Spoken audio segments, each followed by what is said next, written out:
Mentre els ministres d'Afers Exteriors d'Ucraïna i Rússia es reunien a Turquia, he escoltat a una de les places del meu poble una dona ucraïnesa cantar l'himne nacional del seu país mitjançant un altaveu portàtil que portava.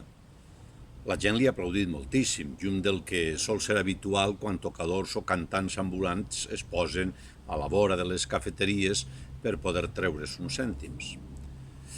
Aquest fet m'ha fet reflexionar sobre el nacionalisme dels pobles.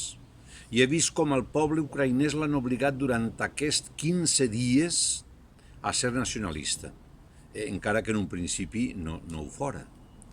Amb l'invasió russa, un altíssim percentatge del poble ucraïnès s'ha vist abocat cap a una consciència nacionalista al servei del que sent com a la seva terra i com a la seva gent, i reclama suport clar d'Europa davant aquest desficaci.